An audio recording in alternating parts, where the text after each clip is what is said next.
Hello students, welcome in study with S. हम प्रकाश की unit पढ़ रहे थे जिसके पहले की हम लगभग 5 वीडियो अपलोड कर चुके हैं और उस लास्ट वीडियो में हमने गोली दर्पण से संबंधित कुछ परिभाषाओं की बात चल रही थी और कुछ परिभाषाएं हमने बता भी दी थी ना, जैसे कि मुख्य अक्ष क्या होता है, वक्रता केंद्र क्या है, वक्रता त्रिज्या क्या होती है, ध्रुव क्या होता है, द्वारक क्या होता है, अभिलंब क्या होता है। इस तरीके से 6 परिभाषाएं जो थी वो हम बता चुके थे। अब उसके आगे हम बात करते हैं, जो अगला नंबर आता है उसका नाम है मुख्य फोकस। मुख्य फोकस क्या होता है उसकी चर्चा कर रहे हैं। तो मुख्य फोकस को समझना है, मुख्य फोकस, और ये बहुत ही महत्वपूर्ण भी है जानना। मुख्य फोकस, इसे हम इंग्लिश में बोलते हैं प्रिंसिपल फोकस को फोसी करके भी लिख सकते हैं, ठीक है। तो ये बोल सकते हैं मुख्य फोकस या सिर्फ फोकस भी बोलते हैं। फोकस को फोकस भी लिखा जाता है FOCUS करके, CUFOCUS फोकस ना। तो इस तरीके से मुख्य फोकस या सिर्फ फोकस दोनों की बात अगर दर्पण में आती तो परिभाषाएं उनकी सेम ही होती हैं। तो चलिए इसकी परिभाषा को हम पहले डायग्राम को समझते हैं और डायग्राम को समझकर फिर हम परिभाषा को लिखते हैं। तो देखिए क्या होता है, जैसे कि मान के चलिए ये आपका क्या है, आप इसको देखकर ही बता सकते हैं ये क्या है, आपको नजर आ रहा होगा। आप दर्पण की परिभाषा को पढ़ चुके हो गोली दर्पण में, क्योंकि हम गोली दर्पण से संबंधित परिभाषाएं पढ़े हैं। तो गोली दर्पण ही होगा कोई, उनमें से दो हो सकता है, या तो अवतल या तो उत्तल।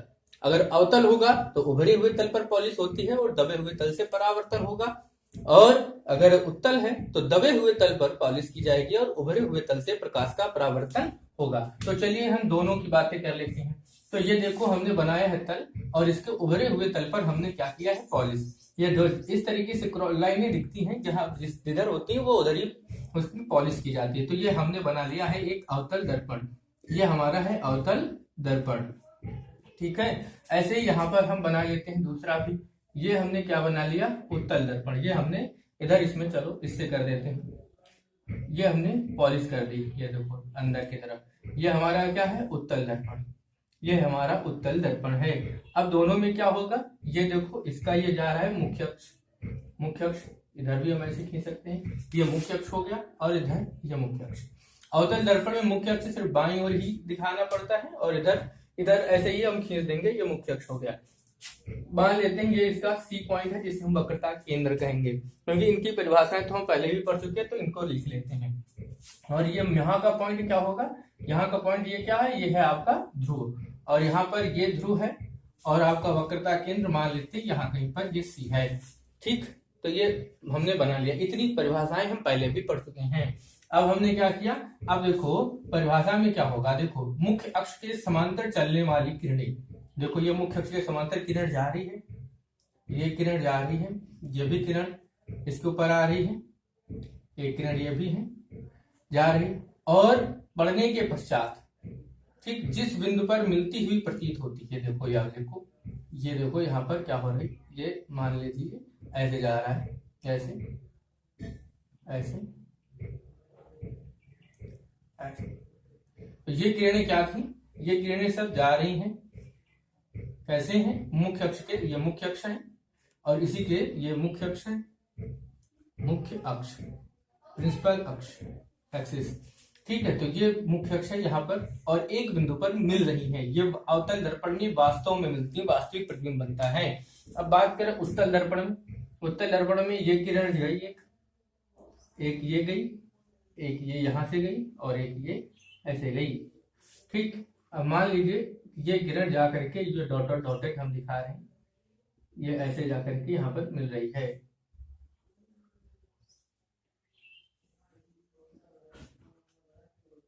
ये जाकर के ऐसे मिल गई। तो ये यहाँ पर इसके लिए उत्तल दर्पण के लिए वो फोकस कहलाएगा और इसके लिए ये फोकस कहलाएगा, ठीक है। और ये किरणें यहाँ पर परावर्तन के पश्चात इस तरीके से वापस लौटती हैं, और इसमें भी देखो ये ऐसे गई हैं और यहाँ से परावर्तित होकर के इस तरीके से निकलेगी ये, ठीक है। ये पहले जाती हुई बना देते हैं, ये जा रही किरणें ना, इसको भी बना सकते हो आप, क्योंकि ये इधर ही जाएगी और इधर ही रिटर्न हो जाएगी ना। इसमें भी अगर बनाओगे तो ये भी इधर को ही जाएगी और इधर को ही रिटर्न हो जाएगी, ऐसे ही, क्योंकि जो मुख्य अक्ष से जाती वाली किरणें लंबवत सीधा, हमने बताया था कि अगर सीधा लंबवत आपतित होती है कोई किरण तो परावर्तित होकर उसी दिशा में वापस आ जाती है। इस कंडीशन में आपतन कोण और परावर्तन कोण दोनों का मान शून्य हो जाता है। I = 0 और R = 0, both R value of angle is 0। ठीक है, तो ये हो गया आपका यहाँ पर है।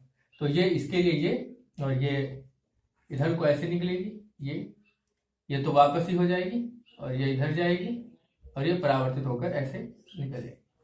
ठीक, तो ये कहानी है इसमें उत्तल और अवतल में। तो दोनों के लिए परिभाषाएं देखो कैसे लिखेंगे। तो क्या देखा आपने कि ध्रुव हुआ कि मुख्य अक्ष के समांतर जाने वाली किरणें परावर्तन के पश्चात जिस बिंदु पर मिलती हैं उसे फोकस कहते हैं। इसके लिए बात करेंगे तो क्या मिलती हुई प्रतीत हो रही हैं, ऐसा लग रहा है, ये डॉटेड दिखाई दे रहा है कि यहाँ पर लग रहा है कि किरणें यहाँ पर मिल रही हैं ना, लेकिन वास्तव में यहाँ पर नहीं मिलती हैं। इसलिए अभी आगे हम जब पढ़ाएंगे तो उसमें बताएंगे कि यहाँ पर इसीलिए उत्तल दर्पण में जो प्रतिबिंब बनते हैं वो आभासी बनते हैं, यानी कि हमें लगता है कि ऐसा हो रहा है लेकिन वास्तव में वहां पर ऐसा नहीं हो रहा होता है, क्योंकि हमने आभासी प्रतिबिंब भी पढ़ा है, वास्तविक प्रतिबिंब भी पढ़ा है। तो हमने पढ़ा था उसमें कि आभासी प्रतिबिंब कौन होते हैं, जिनकी हम सिर्फ फोटो ले सकते हैं, जिनको हम पर्दे पर प्राप्त नहीं कर सकते। तो ये कहानी थी। तो अब बात कर लेते हैं यहाँ पर फोकस की, मुख्य फोकस की परिभाषा लिख देते हैं। तो परिभाषा क्या हो जाएगी, चलो देखो यहाँ पर लिख देते हैं। परिभाषा क्या है कि चलने वाली प्रकाशित किरण जब, या ऐसे लिख लो, या जब, या ऐसे लिखी मुख्य अक्ष के, देखो ये मुख्य अक्ष था आपका, तो क्या लिखेंगे, मुख्य अक्ष के समांतर, समांतर समझते हैं ना, जिनकी बीच की दूरी बराबर, ये रेखा ये समांतर है। अगर ये हो और ये बना दे तो ये समांतर नहीं, क्योंकि यहाँ दूरी ज्यादा, यहाँ कम है, यहाँ पर बीच में डिस्टेंस मेंटेन बराबर हो, समान अंतर हो। समांतर का अर्थ ये नहीं होता कि दोनों लाइनें बराबर ही होंगी, समांतर का अर्थ ये होता है कि उनके बीच जो दूरी होगी, डिस्टेंस होगी, वो हमेशा समान रहेगी। ठीक है, ये समांतर है, छोटी है बड़ी इससे कोई लेना देना नहीं, उनके बीच की दूरी बराबर है कि नहीं, समान हो अंतर समान है उनके बीच का, तो वो समांतर रेखाएं। ठीक, तो मुख्य अक्ष के समांतर चलने वाली प्रकाशित किरणें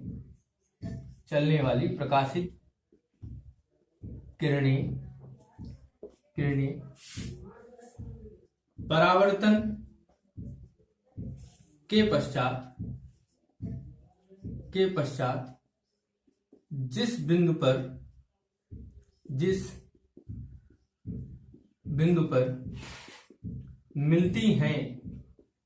पर मिलती हैं या मिलती हुई प्रतीत होती हैं,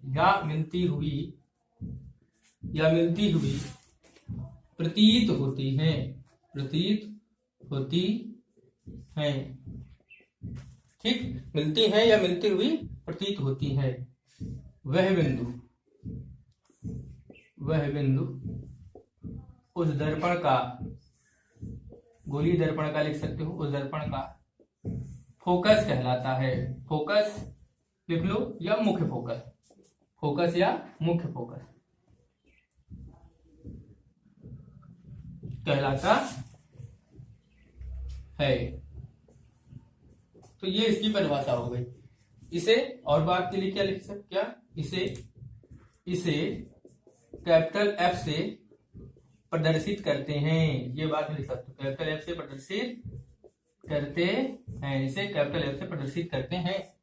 ये भी हो गया ना, परिभाषा हो गई। उसके बाद आगे आ जाओ, और इससे जुड़ी कुछ बातें हो गई, तो आपको ये परिभाषा समझ में आ गई होगी। कमेंट में बताना कितनी अच्छे से समझ में आई परिभाषा के बाद हम इसकी कुछ नोट पॉइंट बात करते हैं, खास बात इसकी क्या है। चलो इसको थोड़ा हम ये परिभाषा को बिगाड़ रहे हैं, उसके बाद लिख रहे हैं ताकि सबको दिखने में दिक्कत ना हो। ठीक है, स्क्रीनशॉट लेना ले सकते हो। तो ये परिभाषा समझ में आ गई कि मुख्य अक्ष के समांतर चलने वाली किरणें परावर्तन और अपवर्तन के पश्चात जिस बिंदु पर मिलती हुई हैं या फिर मिलती हुई प्रतीत होती हैं उसे हम क्या कहेंगे, फोकस कहेंगे। तो खास बात आ जाओ भाई, नोट बात मतलब खास बात, और खास बात तुम समझ गए होगे, जिसने देखा है स्टार वाली बात है। खास बात क्या है, नंबर 1 क्या,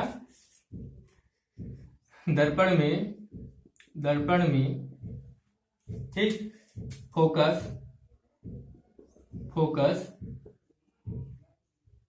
दर्पण में फोकस ध्रुव और ध्रुव मतलब ध्रुव को क्या कहेंगे पी, ध्रुव पी, और वक्रता केंद्र के ठीक मध्य में होता है, ठीक मध्य में यानी बीच में होता है। पहली बात, यह बात याद रखना है, ठीक मध्य में होता है। और दूसरी बात क्या है, वक्रता त्रिज्या फोकस दूरी के 2 गुना होती है।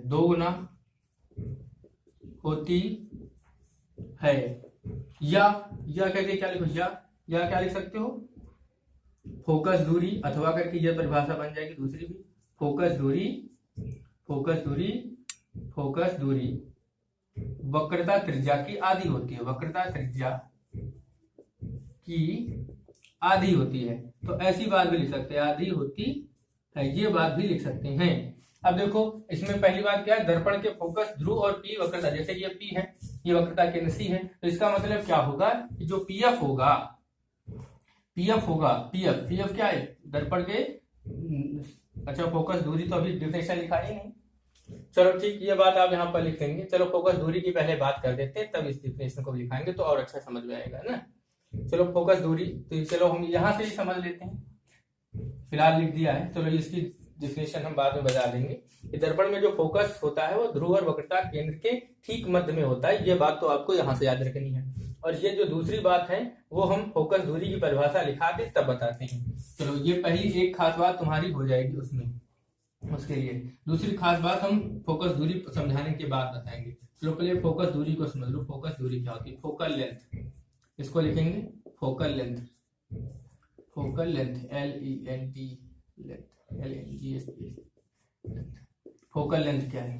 क्या है, तो बहुत आसान है। फोकल लेंथ दर्पण के ध्रुव और मुख्य फोकस तक की दूरी को फोकस दूरी कहते हैं। तो बहुत आसान है, दर्पण के ध्रुव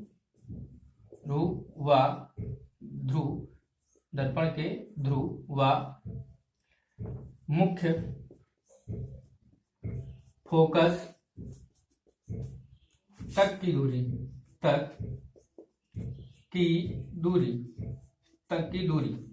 कितनी होगी, पीएफ देखो, पीएफ दूरी तक की दूरी, पीएफ क्या कहलाती है, फोकस दूरी कहलाती है। ये बात लिख लो, पीएफ फोकस दूरी कहलाती है। ठीक, तो अब इसमें खास बात दूसरी आ जाएगी, क्या कि अगर यहाँ पर बता ही दिया कि दर्पण में फोकस ध्रुव और वक्रता केंद्र के ठीक मध्य में होता है। जो दर्पण में फोकस है, फोकस कहाँ होता है, ध्रुव और वक्रता केंद्र के ठीक मध्य में यानी बीच में होता है।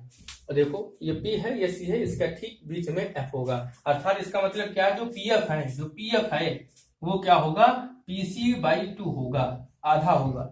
ठीक मध्य मतलब ठीक आधा। इसका मतलब क्या, PC क्या होती है, वक्रता त्रिज्या R होती है, तो R/2 हो गया।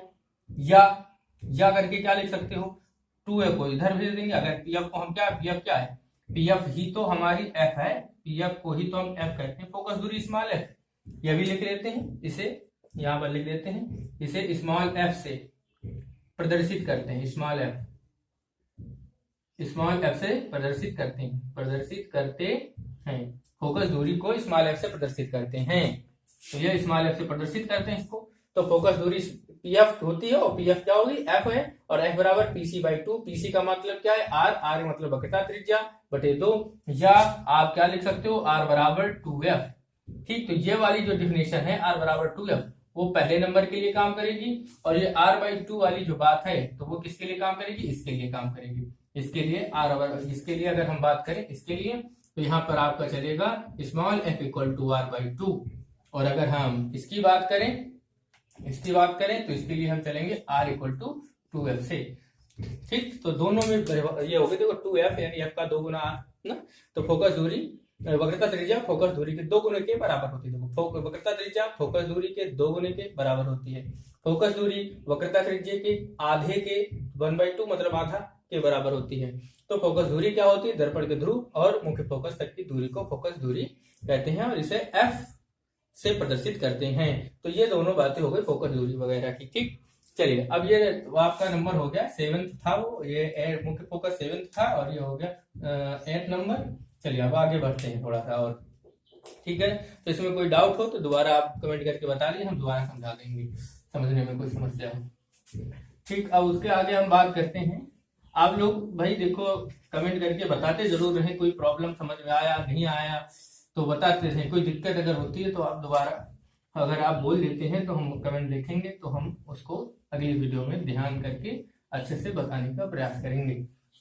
ठीक है, और नोट्स भी आपको प्रोवाइड हो जाएंगे अगर आप चाहोगे तो। हमारे व्हाट्सएप नंबर जो भी हम लिखा भी है ऊपर 9454444429, या इसके अलावा अभी हम दोबारा भी लिख देंगे तो उसमें देख लेंगे। ठीक, तो अगली बात आती है, अब आगे बात करते हैं इसकी फोकस तल। फोकस तल, फोकस तल क्या होता है? फोकस तल तो नॉर्मल सी बात है, यानी फोकस से होकर जाए और मुख्य अक्ष के लंबवत जो भी तल है वो फोकस तल कहलाता है। ठीक, तो यहां पे लिखेंगे फोकस से होकर जाने वाला, फोकस से होकर जाने वाला तथा मुख्य अक्ष के लंबवत, मुख्य अक्ष के लंबवत। ठीक, तल फोकस तल कहलाता है। फोकस तल, फोकल प्लेन, इसको इंग्लिश में लिखेंगे focal plane, PLANE, focal plane. तो फोकस तल हो गया। ठीक, तो जो तो खैर नॉर्मल सी बात, इससे खास क्वेश्चन नहीं बनता है, लेकिन मुख्य फोकस क्या होता है, फोकस दूरी क्या होता है, ये काफी इंपॉर्टेंट है। और उसके बाद जो इंपॉर्टेंट है वो ये हम लिखने जा रहे हैं, क्या? संयुग्मी फोकस, ये भी पूछा जाता है। संयुग्मी फोकस, संयुग्मी फोकस क्या है? इसको बोलते हैं कॉन्जुगेट फोकी,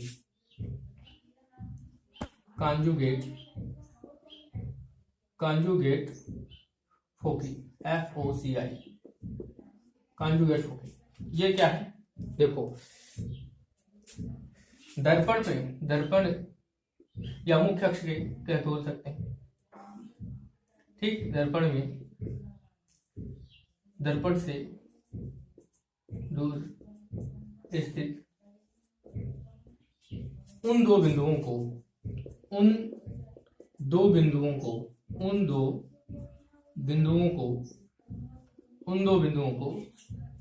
जिन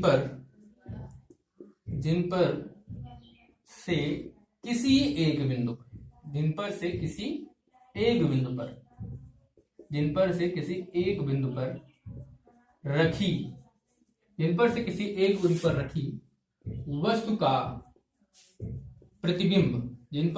एक बिंदु पर रखी वस्तु का प्रतिबिंब दूसरे बिंदु पर बनता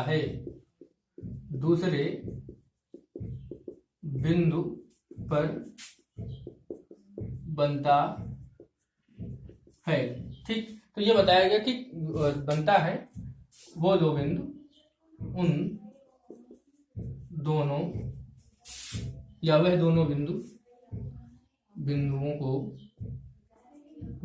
देखो ज्यादा अच्छा है, वह दोनों बिंदु संयुग्मी फोकस कहलाते हैं। संयुग्मी फोकस कहलाते हैं। तो ये कहानी हो गई, यानी कि जैसे कि ये है आपका अवतल दर्पण है, अवतल दर्पण हो गया आपका, यहाँ पर हो गया। जैसे एक पॉइंट ए यहाँ पर है, ए यहाँ पर कोई वस्तु रखी जाए तो प्रतिबिंब उसका यहाँ पर बन जाए ना। अगर वस्तु को यहाँ पे रखा जाए, ठीक, अगर वस्तु यहाँ है, वस्तु यहाँ, तो प्रतिबिंब यहाँ, ठीक, यहाँ पर इस पॉइंट बी पे यहाँ लिख देते प्रतिबिंब, हालांकि इसमें उल्टा बनेगा तो नीचे लिख सकते हैं। तो प्रतिबिंब कहाँ बने? इस पॉइंट बी पर बने, तो यहाँ प्रतिबिंब बने, प्रतिबिंब यहाँ बन जाए ना। और अगर यहाँ पर वस्तु रख दें, अगर वस्तु यहाँ हो जाए, अगर वस्तु यहाँ पर कर दें तो प्रतिबिंब यहाँ पर बने, समझ गए। तो यहाँ पर ये कंडीशन है, वस्तु यहाँ तो प्रतिबिंब यहाँ, वस्तु यहाँ तो प्रतिबिंब यहाँ।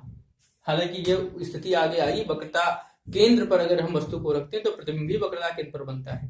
ठीक, तो ये वहां पर ये कंडीशन वहां पर तो खैर अलग की बात है, यहाँ पर आपको याद रखना है कि अगर वस्तु रखें तो जहां पर प्रतिबिंब बन रहा है, अगर प्रतिबिंब की जगह वस्तु रख दे तो प्रतिबिंब यहाँ बन जाए, तो वस्तु और प्रतिबिंब आपस में इंटरचेंज हो जाए। ठीक, तो प्रतिबिंब यहाँ हो गए इसमें। तो ये बात आप याद रखेंगे कि अगर यहाँ पर वही ये दोनों बिंदु क्या हो जाएंगे, संयुग्मी फोकस कहलाएंगे। ठीक, तो ये अगला नंबर था। संयुग्मी फोकस के बाद हम अगर बात करें किसके, एक लास्ट पॉइंट बचता है, ये 10 नंबर हो गया, 9 नंबर में आपका फोकस तक चला गया। 10 नंबर की अगर हम बात, 11 नंबर की अगर हम बात करें, वो कहलाता है संयुग्मी फोकस की जगह हो जाता है बिंदु। और डिफिनेशन सेम एज क्या होगा कि दर्पण के पास स्थित उन दो बिंदुओं को जिसपे से एक बिंदु पर रखी वस्तु का प्रतिबिंब दूसरे बिंदु पर बनता है, तो वो दोनों बिंदु संयुग्मी बिंदु कहलाते हैं। तो इस तरीके से ये 11वीं डिफिनेशन होगी, संयुग्मी बिंदु 11वीं डिफिनेशन होगी। तो मैचिंग करती इसलिए उसको हम नहीं लिख रहे हैं, तो ये चीज आपको याद रखेंगे। तो इस तरीके, अच्छा एक बात और याद रखें कि जो संयुग्मी फोकस है, नोट पॉइंट, इसके लिए नोट क्या बहुत ज्यादा नोट है, खास बात ये आपकी हो गई। खास बात इसमें क्या है, खास बात ये है कि जो संयुग्मी फोकस है ये सिर्फ अवतल दर्पण में ही प्राप्त किए जा सकते हैं। ये बात हम लिख देते हैं, संयुग्मी फोकस केवल अवतल दर्पण में ही संभव है, उत्तल दर्पण में नहीं। ये बात आपको याद रखना है, संयुग्मी फोकस केवल अवतल दर्पण में ही बनेगा, उत्तल दर्पण में नहीं। तो ये खास बात है। तो इन चीजों को आप याद रखें। तो आज भी हमने बची जितनी भी गोलीय दर्पण से परिभाषाएं थी, जितनी बातें थी, वो आज पूरी हो गई हैं। अब इसके आगे हम अगला टॉपिक स्टार्ट करेंगे, तो इनको आप बहुत ध्यान से समझिए। फिर आपको हम बताएंगे प्रतिबिंब बनने के नियम क्या हैं और कैसे कैसे हम किरण आरेख खींचेंगे, और इसके बाद फिर हम पहले इसके बताएंगे कि किस तरीके से दूरी नापी जाती है, उसके ऊपर एक वीडियो बनेगा। तो आज के लिए इतना ही। सभी लोग वीडियो को लाइक करें और चैनल को सब्सक्राइब करें और लोगों से भी कराएं, ताकि हमें भी मोटिवेशन मिले और अच्छे से अच्छा करने का प्रयास करें। Thanks for watching. मिलते हैं नेक्स्ट वीडियो में।